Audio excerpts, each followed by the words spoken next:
Olá! Nós já vimos a importância da África para o estudo da pré-história e para a origem da história também. Nesta aula, nós vamos falar sobre a África, sobre os povos que a habitaram e sobre a importância dos recursos naturais do meio ambiente para o desenvolvimento de suas culturas. Mas uma primeira pergunta que deve ser feita é, afinal de contas, o que é a África? Isso pode parecer uma pergunta boba, mas pela falta de conhecimento, nós ainda vemos muitas pessoas nos dias de hoje se referirem à África como um país e não como um continente. Hoje conhecemos bem o mapa do continente africano, mas este mapa só foi plenamente conhecido pelos homens há cerca de 200 anos. Até então, o continente africano era um mundo enorme e desconhecido para a maioria das pessoas, e a sua exploração era considerada tão desafiadora e misteriosa quanto hoje consideramos a exploração da Lua ou de Marte. Esse mapa nos ajuda a ter uma dimensão melhor do tamanho do continente africano, que equivale, basicamente, ao território dos Estados Unidos, da Europa e da Ásia, excluída a Rússia. Assim como os estados brasileiros costumam ser agrupados em regiões, também os estudiosos do continente africano costumam agrupar os seus países em 5 macro-regiões que levam em conta sua história, suas divisões políticas e também suas paisagens naturais. Seguindo esta divisão, podemos dizer que a África Ocidental e a África Central foram as regiões que mais enviaram populações para a colonização do Brasil, sobretudo pessoas escravizadas. Se ignorarmos as fronteiras políticas e formos prestar atenção apenas às condições naturais, aos domínios climáticos e vegetação do continente africano, poderemos dizer que esse continente está basicamente dividido em 2 regiões desérticas, uma ao norte e uma ao sul, uma região de densa vegetação no centro e zonas de transição entre as regiões desérticas e as regiões de floresta. Após essas reflexões sobre a dimensão do continente africano, sobre as possibilidades de divisões regionais ou por paisagens naturais, caberia perguntar, afinal, é possível falar de uma África ou seriam várias Áfricas? Dito de outra forma, queremos dizer se é possível pensar na África como uma unidade ou como uma pluralidade.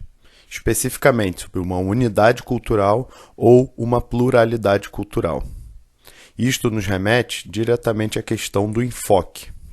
Se olharmos para o continente africano a partir de um enfoque macro, vamos perceber elementos que aproximam os povos que habitam neste continente. Por outro lado, quando olhamos no enfoque mais aproximado, mais micro da realidade africana, conseguimos perceber melhor a pluralidade das culturas naquele continente. Se combinarmos os fatores naturais ligados ao meio ambiente e aspectos históricos, percebemos que há basicamente 2 grandes unidades histórico-culturais no continente africano.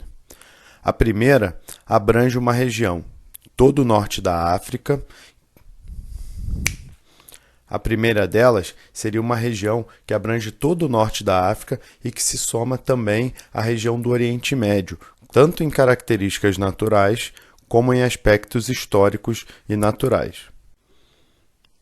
Já quando pensamos na África abaixo do deserto do Saara ou África subsaariana, também é possível identificar aspectos que aproximam as culturas dos diversos povos que habitam essa região do continente.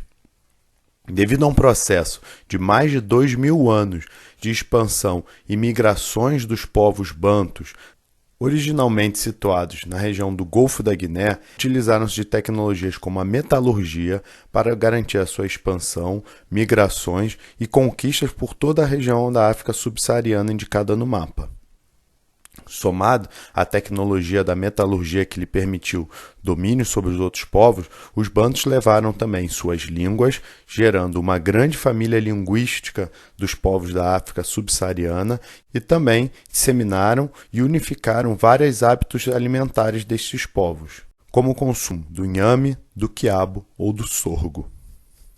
Um processo posterior à grande expansão banta, que também garantiu uma unidade cultural na África mediterrânea e saariana, foi a expansão da cultura islâmica ou muçulmana a partir da Península Arábica, nos séculos VII, VIII e IX. Tanto a língua como a escrita, os costumes, os hábitos alimentares aproximam muitos povos que tiveram uma grande influência da cultura muçulmana. Se por um lado é possível dizer que em aspectos culturais a África é um continente extremamente rico, em aspectos socioeconômicos é possível dizer que é um continente bastante pobre. O mapa indica a concentração da população mundial. As regiões mais coloridas indicam a presença de maior população. E as cores atribuídas a essa população indicam a sua renda. Como é possível ver, o continente africano é o único no qual predomina uma baixa renda, apesar de concentrar uma grande parte da população mundial. Este mapa mostra de forma distorcida como seriam representadas as áreas dos diversos continentes e países caso elas fossem medidas pela concentração de renda. Vemos que o continente africano praticamente desaparece nesse mapa. Além das riquezas estarem mal distribuídas entre a grande população que nós vimos no mapa anterior, o continente africano é também um continente que tem pequena riqueza em termos absolutos. Este mapa representa a Terra vista do espaço durante a noite. Como é possível observar no mapa, o continente africano é também um continente que apresenta certa unidade em relação ao resto do mundo quando pensamos na falta de acesso à energia elétrica e iluminação artificial.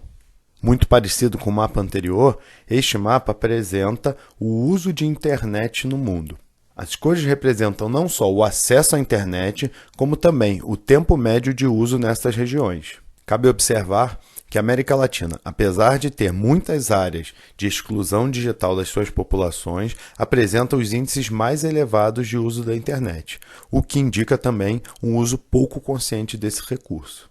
Voltando a nossa atenção ao continente africano, é possível observar que apenas na região sul existe uma maior concentração do acesso à internet.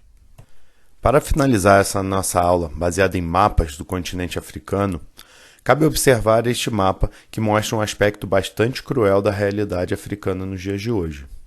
A herança histórica da escravidão não gerou só miséria, pobreza e violência no continente africano, como ela é sentida ainda nos dias de hoje pela permanência da escravidão ou de condições análogas ao trabalho escravo. Quanto mais escuro o tom de vermelho, maior a concentração de pessoas escravas neste país nos dias de hoje.